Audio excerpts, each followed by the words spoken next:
Assalamualaikum warahmatullahi wabarakatuh. Alhamdulillahirrabbilalamin. Wabihi nasta'in wa ala umuri dunya waddin. Wassalatu wassalamu ala asrofil anbiya'i wal mursalin wa ala alihi washabihi ajmain, amma ba'du. Pertama-tama kita panjatkan puji syukur kepada Allah Subhanahu wa taala yang telah memberikan kesehatan kepada kita semua. Kami dari kelompok 7 ingin mempresentasikan hasil diskusi kami mengenai tata surya. Sebelum melakukan presentasi, alangkah baiknya kita membaca doa terlebih dahulu. Bismillahirrahmanirrahim.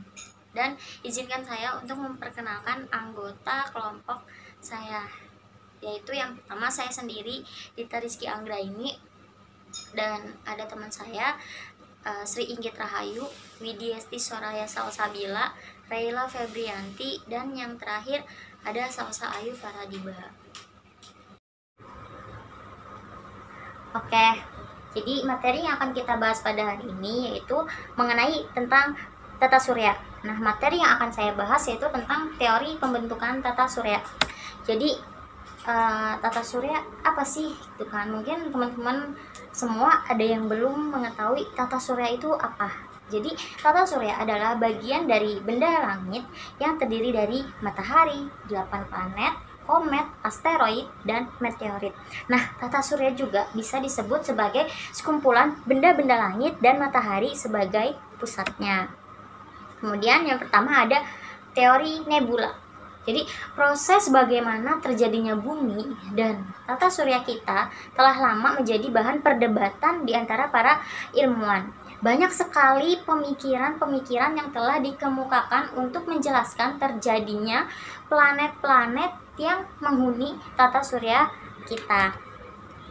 Nah, di sini dijelaskan ada satu ilmuwan yang beranggapan yaitu bahwa suatu bintang yang terbentuk jadi ada suatu bintang yang berbentuk kabut raksasa dengan suhu yang tidak terlalu panas karena penyebarannya yang sangat terpencar.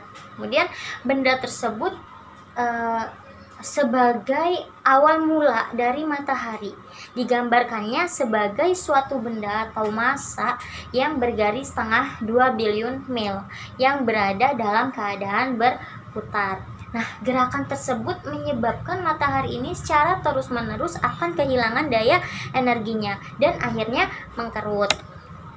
Nah, akibat dari proses pengkerutan tersebut, maka ia berputar lebih cepat lagi dalam keadaan seperti ini. Jadi, maka pada sebagian ekuator kecepatannya akan semakin meningkat dan menimbulkan terjadinya gaya sentrifugal. Nah, gaya ini akhirnya akan melampaui tarikan dari gaya beratnya yang mengimbanginya dan menyebabkan sebagian dari bahan yang berasal dari matahari tersebut melempar. Nah, bahan-bahan yang terlempar ini kemudian dalam perjalanannya juga berputar mengikuti induknya, juga akan mengkerut dan membentuk sejumlah planet-planet. Kemudian yang kedua ada teori planetesimal. Jadi ada sejumlah bintang yang mendekati matahari. Jadi saat berada sangat dekat ada bagian matahari yang tertarik ke arah bintang akibat gaya gravitasi. Nah, saat gaya gravitasinya melemah, bagian-bagian matahari tersebut ada yang kembali dan ada yang membeku. Bagian matahari yang membeku ini akhirnya menjadi planet-planet yang mengelilingi matahari. Selanjutnya ada teori bintang kembar. Jadi tata surya pada awalnya berasal dari 2 buah bintang kembar raksasa. Selanjutnya, salah satu dari bintang kembar raksasa ini meledak, menghasilkan serpihan dan debu yang akhirnya berevolusi membentuk planet. Sedangkan bintang yang tidak meledak itulah yang menjadi matahari. Kemudian ada teori pasang surut bintang. Jadi tata surya berasal dari efek pasang gas-gas matahari akibat gaya gravitasi bintang besar yang melintasi matahari. Gas-gas tersebut membebaskan diri dan kemudian mengelilingi matahari dalam bentuk lidah gas yang panas. Selanjutnya, gas tersebut berubah menjadi bola-bola cair dan secara perlahan mendingin serta membentuk lapisan keras menjadi planet-planet. Sedangkan matahari awal tetap menjadi matahari seperti yang ada pada saat ini. Kemudian, materinya yang akan saya bahas yaitu matahari sebagai pusat tata surya. Jadi sudah dijelaskan di awal tadi bahwa tata surya adalah bagian dari benda langit yang terdiri dari matahari, meteorit, 8 planet, komet, dan asteroid ya. Nah, tata surya juga bisa disebut sebagai kumpulan benda langit dan matahari sebagai pusatnya. Matahari memiliki bentuk yang hamper atau bulat dan terdiri dari plasma panas tercampur medan magnet. Senyawa penyusunan utama matahari itu juga berupa gas hidrogen, helium, dan terionisasi. Nah, selanjutnya materi selanjutnya mengenai tentang struktur matahari yang akan disampaikan oleh teman saya, yaitu Inggit Rahayu. Silahkan Inggit. Selanjutnya yaitu struktur matahari. Struktur matahari terdiri atas bagian inti dan lapisan kulit. Bagian kulit matahari terdiri dari lapisan fotosfer dan atmosfer. Di atas fotosfer terdapat lapisan atmosfer yang terdiri dari lapisan kromosfer dan korona. Struktur matahari itu ada 3. Yang pertama inti matahari, yang kedua fotosfer matahari, yang ketiga atmosfer matahari. Inti matahari adalah bagian dari matahari yang letaknya paling dalam, berdiameter sekitar 500 km dengan tingkatan temperatur sekitar 15 juta derajat Celcius. Yang kedua, fotosfer matahari adalah lapisan berupa bulatan berwarna perak kuning-kuningan yang terdiri atas gas padat bersuhu tinggi.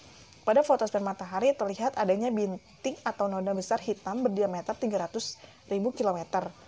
Yang ketiga yaitu atmosfer matahari. Atmosfer matahari adalah lapisan paling luar dari matahari yang berbentuk gas yang terdiri atas 2 lapisan yaitu kromosfer dan korona. Kromosfer dan korona. Kromosfer adalah lapisan atmosfer matahari bagian bawah yang terdiri atas gas yang renggang berwarna merah dengan ketebalan 10.000 km. Lapisan gas ini lapisan yang paling dinamis karena seringkali muncul tonjolan cahaya berbentuk lidah api.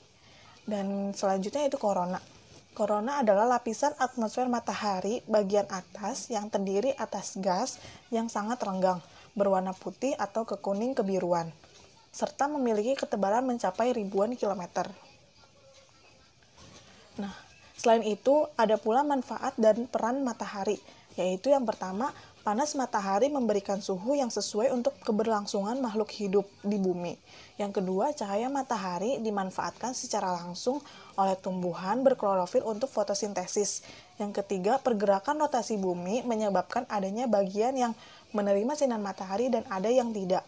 Yang keempat, yaitu matahari menjadi penyatu planet-planet dan benda angkasa lain yang sistem tata suryanya yang bergerak dan berotasi mengelilinginya.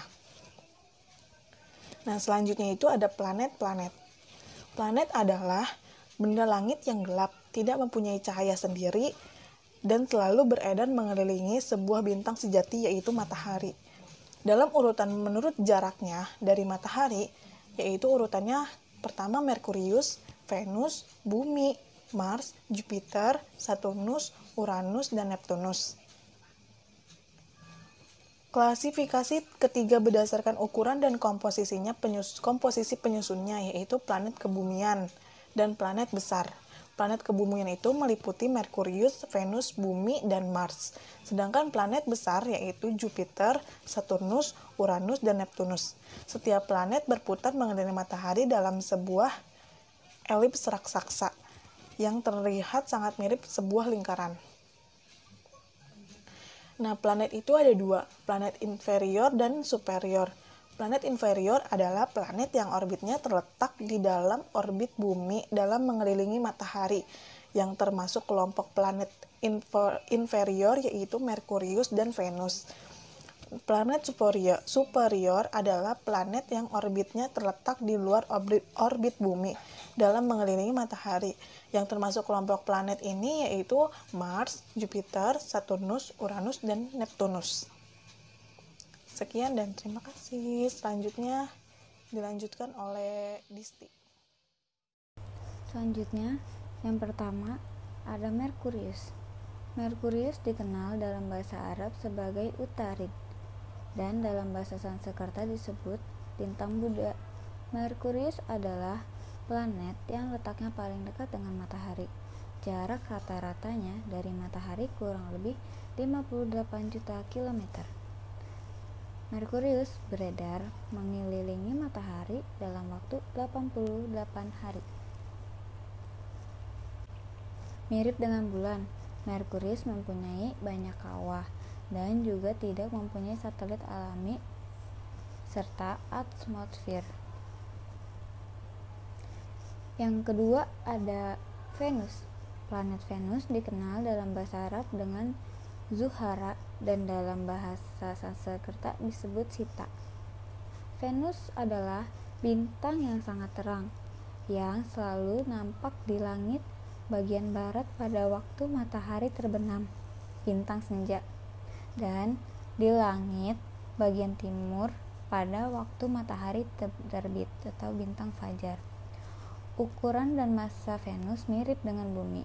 Diameter Venus berukuran sekitar 1100 km, sedangkan diameter bumi 12.725 km. Masanya kurang lebih 4/5 massa bumi.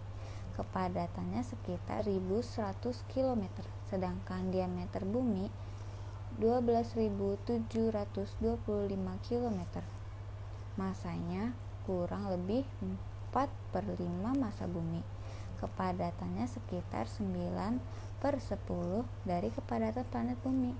Venus mungkin terbit 4 jam sebelum matahari terbit dan mungkin terbenam jam setelah matahari terbenam. Atmosfer Venus mengandung 97% karbon dioksida atau CO2 dan 3% nitrogen, sehingga hampir tidak mungkin terdapat kehidupan. Arah rotasi Venus berlawanan dengan arah rotasi planet-planet lain. Selain itu, jangka waktu rotasi Venus lebih lama daripada jangka waktu revolusinya dalam mengelilingi matahari. Yang ketiga, ada Bumi. Bumi kita adalah sebuah planet, yaitu sebuah benda langit seperti juga matahari, bulan, dan bintang-bintang. Bumi memiliki ukuran angka bulat, yaitu A. Keliling pada ekuator 40.000 km. B. Jari-jari pada ekuator 6.378 km. Bumi mempunyai ukuran yang sama dengan Venus. Bumi mempunyai ukuran yang sama dengan Venus. Bumi mengalami rotasi selama 24 jam. Bumi memiliki atmosfer dan mempunyai sebuah satelit berupa bulan. Lapisan ozon setinggi 50 km berada di lapisan stratosfer dan mesosfer dan melindungi bumi dari sinar ultraungu. Perbedaan suhu permukaan bumi adalah min 70 derajat Celcius hingga 55 derajat Celcius, tergantung pada iklim setempat. Sehari dibagi menjadi 24 jam. Berat jenis bumi sekitar 5.500 kg per meter kubik. Digunakan sebagai unit perbandingan berat jenis planet yang lain. 4. Ada Mars. Planet Mars dikenal dalam bahasa Arab sebagai Marikh, sedangkan dalam bahasa Sanskerta disebut Anggoro dilihat dari mata telanjang tanpa teropong maupun dengan teropong, Mars tampak berwarna merah. Mars oleh bangsa Yunani kuno dianggap sebagai dewa perang, sedangkan oleh orang Jawa menyebut lintang Joko Belek. Mars berukuran jauh lebih kecil daripada Bumi. Secara kimiawi, atmosfer Mars sangat berbeda dari udara Bumi. Di sana hanya ada sedikit sekali lapisan oksigen, nitrogen, dan uap air dalam atmosfer. Karbon dioksida merupakan gas utama yang ada di Mars. Suatu massa besaran hidrogen juga mengelilingi planet itu. Hal penting yang paling menarik dan membingungkan tentang atmosfer Mars adalah topan debu luar biasa yang secara periodik menyapu seluruh planet itu. Yang kelima ada Jupiter. Jupiter dikenal dalam bahasa Arab sebagai Mustari dan dalam bahasa Sanskerta disebut Wespati. Jupiter merupakan planet terbesar dalam tata surya kita, lebih besar dari bintang lainnya. Volumenya 1300 kali volume Bumi. Garis tengahnya 142.860 km.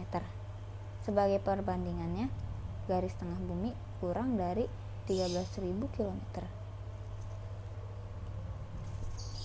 Yang 6 ada Saturnus. Saturnus dalam bahasa Arab disebut Jahal, sedangkan dalam bahasa Sanskerta disebut Shanaishara. Ada pun satelit alam dan satelit buatan. Satelit adalah benda langit yang tidak memiliki sumber cahaya sendiri dan bergerak mengelilingi planet tertentu sambil mengikuti planet tersebut beredar dengan periode resolusi dan rotasi tertentu. Macam-macam satelit. Yang pertama ada satelit alam, yang kedua ada satelit buatan. Satelit alam. Satelit alam adalah benda luar angkasa, bukan buatan manusia, yang mengorbit sebuah planet atau benda lain yang lebih besar daripada dirinya. Selanjutnya, satelit buatan. Satelit buatan adalah benda yang dibuat oleh manusia yang beredar mengelilingi benda lainnya. Dalam tata surya, terdapat 137 satelit alami dengan berbagai ukuran yang mengorbit 6 planet. Merkurius dan Venus tidak memiliki satelit alami. Selain itu, sejumlah planet Katai seperti Pluto, Eris, dan Haumea juga memiliki satelit. Pada bulan Maret 2016 diketahui terdapat 297 satelit. Secara umum, massa satelit alami jauh lebih kecil dibandingkan benda utamanya. Nah, 5 satelit alami terbesar: Ganymede, Jupiter, Callisto, Jupiter, Titan, Saturnus, Bulan, Bumi, Io, Jupiter. Jenis-jenis satelit dan fungsinya. Menarik, benda-benda kecil yang melayang-layang di angkasa yang mungkin menabrak tubuh objek yang diorbit. Benda-benda langit berbahaya yang akan menabrak bumi jika melintasi bulan, maka dapat tertarik gaya gravitasi bulan sehingga bumi terhindar dari benturan tersebut. Memantulkan sinar dari bintang pada bagian gelap objek yang terpantulkan sebagaimana bulan yang menerangi bumi di malam hari, sangat bermanfaat sebagai penerangan pada saat gelap. Satelit meteorologi, yakni salah satu jenis buatan manusia yang mempunyai fungsi dalam menyelidiki suatu atmosfer bumi untuk melakukan dalam peramalan cuaca. Menyebabkan pasang surut air pada objek yang diorbit di bumi dapat dimanfaatkan oleh para nelayan dalam mencari ikan. Satelit penelitian, yakni salah satu jenis satelit buatan yang mempunyai fungsi dalam menyelidiki tata surya serta alam semesta yang secara lebih luas dan bebas tanpa adanya pengaruh oleh atmosfer. Kemudian ada satelit survei sumber daya alam, yakni satelit yang berfungsi untuk dalam memetakan serta untuk menyelidiki berbagai sumber-sumber alam yang terdapat di bumi untuk sebuah kepentingan, suatu pertambangan, perikanan, dan sebagainya. Kemudian ada satelit militer, yakni salah satu jenis satelit buatan yang mempunyai fungsi dalam dunia militer negara. Misalnya dalam mengintai suatu kekuatan dari senjata musuh. Satelit-satelit di Indonesia. Yang pertama ada satelit Pelapa A1 tahun 1976 yang merupakan satelit pertama di Indonesia. Satelit pertama diluncurkan pada tanggal 8 Juli 1976 oleh roket Amerika Serikat dan dilepas di atas Samudra Hindia pada 83 derajat bujur timur yang mempunyai massa 574 kg. Kemudian ada satelit Pelapa A2 tahun 1977. Pelapa A2 adalah satelit komunikasi milik Indonesia dan dioperasikan oleh Perumtel. Pelapa A2 diluncurkan pada tanggal 10 Maret 1977 dengan roket Delta 2914 dan beroperasi di orbit 77 bujur timur. Sekian penjelasan materi mengenai tata surya. Terima kasih kepada Pak Sigit Setiawan selaku dosen pengampu mata kuliah konsep dasar IPA dan semua teman-teman yang sudah menyempatkan waktunya. Kami dari kelompok 7 mohon maaf jika ada kekurangan atau kesalahan kata yang kami sampaikan dalam pembuatan video ini. Terima kasih. Wassalamualaikum warahmatullahi wabarakatuh.